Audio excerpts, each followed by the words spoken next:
नमस्कार दोस्तों, welcome back to your own channel wealth saga. ये वीडियो बिगिनर्स के लिए बहुत ज़्यादा इंपॉर्टेंट होने वाला है। इसलिए आपके कोई भी फ्रेंड्स हैं जो कि स्टॉक मार्केट में ट्रेड करते हैं, इन्वेस्ट करते हैं, उनके लिए वीडियो बहुत इंपॉर्टेंट है। If you share with them it will be a great service to them.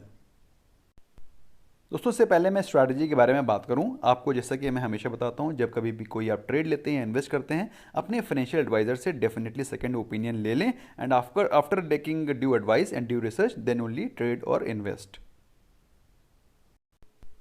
दोस्तों, आजकल एक स्विंग ट्रेडिंग का बहुत इंपॉर्टेंट प्रचलन चला है। हम लोग भी बहुत लेते हैं, स्पेशली मैं बहुत प्रेफर करता हूँ स्विंग ट्रेड। स्विंग ट्रेड में आप किसी स्टॉक में मोमेंटम में ट्रेड लेते हैं। बेसिकली आपका एम होता है कि उस स्टॉक में या फिर उस किसी पर्टिकुलर ट्रेड में आपको एंटर करना है और आपको 5 to 10% के रिटर्न मिल जाए, चाहे आपको उसको होल्ड करने के लिए 1 दिन, 2 दिन, 3 दिन, हफ्ते भर होल्ड करना पड़े, लेकिन आपका एम होना चाहिए 5 to 10%, क्योंकि आपने एक स्विंग के ट्रेड में इन्वेस्टमेंट किया। तो बेसिकली उसमें क्या चीज़ें ध्यान रखनी चाहिए, लेट्स अंडरस्टैंड। रूल नंबर 1, कभी भी 10% से ज़्यादा की कैपिटल एक ट्रेड में इन्वेस्ट मत करें। पहले इसका रूल समझ लो, फिर उसके बाद हम लोग इसके एग्जाम्पल से समझेंगे इस रूल का मतलब क्या है। So first rule is regarding capital management, कि कभी भी किसी ट्रेड में 10% से ज़्यादा की कैपिटल को इन्वेस्ट नहीं करना है। अब जिस भी ट्रेड में इन्वेस्ट किया है, आपको बताया मैंने, किसी भी ट्रेड में 10% ऑफ द कैपिटल इन्वेस्ट नहीं करना है, और उस ट्रेड में 10% से ज़्यादा का रिस्क नहीं लेना है। जितना भी आपने पैसा लगाया उस ट्रेड में, उसका 10% से ज़्यादा रिस्क नहीं लेना है। एग्जाम्पल के तौर पर समझाऊंगा, आपको अच्छे से समझ में आएगा, लेकिन उससे पहले एक रूल नंबर 3 समझो। रूल नंबर 3 है दोस्तों कि आपको स्टॉप लॉस मैनेजमेंट में दो चीज़ें ध्यान रखनी है। पहली चीज़ तो स्टॉप लॉस जो आपने लगाया है उसको ज़्यादा फ्रिटर अवे नहीं करना है, मतलब उसको छेड़ना नहीं है कि स्टॉक नीचे गिरने लगा तो आपने स्टॉप लॉस चेंज करके फिर और नीचे कर लिया, जब वहाँ पहुँचने लगा तो स्टॉप लॉस आपने फिर से चेंज करके नीचे कर लिया। तो ये चीज़ नहीं करनी है, पहली चीज़। और दूसरी चीज़ दोस्तों, जब कभी भी स्टॉप लॉस के बारे में बात आती है तो आपको 30% ऑफ द ट्रेड में स्टॉप लॉस एक्सेप्ट करना चाहिए। 70% ट्रेड्स अगर आपके फिट बैठ रहे हैं, सही बैठ रहे हैं, then you are taking correct steps, correct trades. लेकिन अगर आपके ट्रेड्स 30% से ज़्यादा गलत हो रहे हैं, दैट मीन्स अगर आपने 10 ट्रेड लिए, 10 में से 3 से ज़्यादा ट्रेड गलत हो गए, that means you need to change your strategy.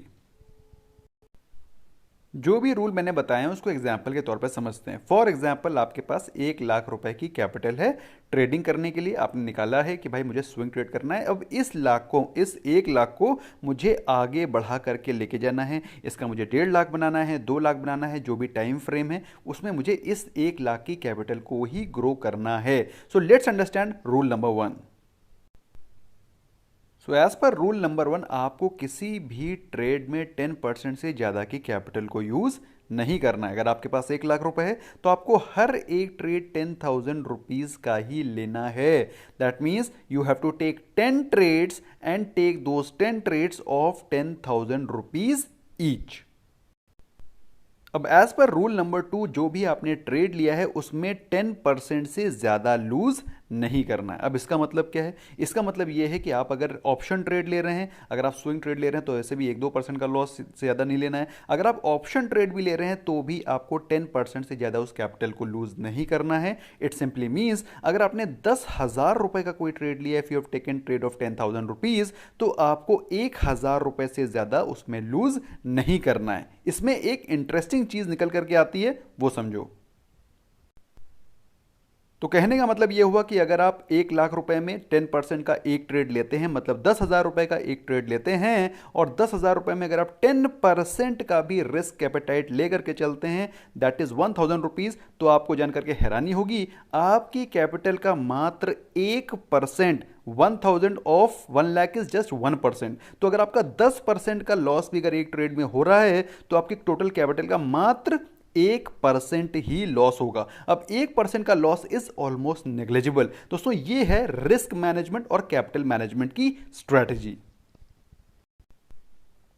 अब दोस्तों, आपने कितनी कोचिंग पढ़ी होंगी, कितनी क्लासेस, कितने वेबिनार अटेंड करे होंगे, किसी ने ये बात आपको नहीं बताई होगी, क्योंकि ये बात जनरली आपको लोगों को पता ही नहीं होता, क्योंकि किसी प्रेसी किसी किताब में नहीं लिखी है, ये आपका एक्सपीरियंस बोलता है। अब बात करते हैं रूल नंबर 3 की। दोस्तों, रूल नंबर 3 कहता है कि as per your risk appetite, as per your risk appetite, you should maximum take 3 stop losses. By chance अगर आपने 10 ट्रेड लिए हैं, 10 में से 3 होना लाजमी है, बिकॉज मार्केट है, मार्केट में आप ड्राइव नहीं कर रहे हैं, मार्केट में कितने लाखों करोड़ों लोग पार्टिसिपेट कर रहे हैं। आपने सोचा ये ऊपर जाएगा, लेकिन जरूरी नहीं है पूरी मार्केट ये सोचती हो, तो आपका हो सकता है आपके ट्रेड के, आपके एनालिसिस के अगेंस्ट ट्रेड चला जाए। तो ऐसे में 3 अगर आपके ट्रेड गलत होते हैं out of 10, that is 30%, that is acceptable. लेकिन अगर आपके 3 से ज्यादा ट्रेड गलत हो रहे हैं, 4, 5, तो अगर 4-5 ट्रेड आपके गलत हो गए 10 में से, दैट मीन्स आपको अपनी स्ट्रैटेजी को चेंज करना चाहिए। फॉर एग्जाम्पल, मैं अपना एग्जाम्पल बताता हूं। मैंने अभी, जब मैंने रिसेंटली बजट के बाद ऑप्शन बाइंग करी स्टॉक ऑप्शंस की, लेकिन मेरे 2-3 ट्रेड्स एक साथ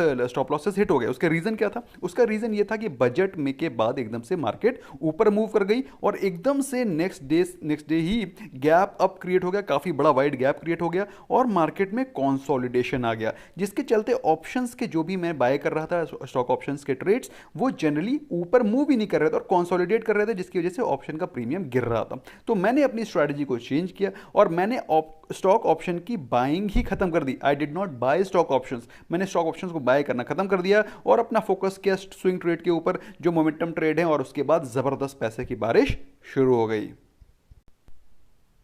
अब दोस्तों, स्विंग ट्रेड का जो एक्सपीरियंस है वो अगर आपको हमारे साथ लेना है तो फिर आपको ज्वाइन करने पड़ेगा हमारी डायमंड प्लस या फिर diamond membership, then only you can enjoy the swing trade membership. बाकी लोगों का जो एक्सपीरियंस है देखें, let me know in the comment section. और वीडियो पसंद आया है तो स्मैश करें लाइक बटन, वरना आप भूल जाएंगे। और ये जो कैपिटल मैनेजमेंट और रिस्क मैनेजमेंट की स्ट्रैटेजी है, बिगिनर्स के साथ, अपने फ्रेंड्स के साथ शेयर करो। Believe you me guy, you are doing a great service to them, believe me. Bye bye for now.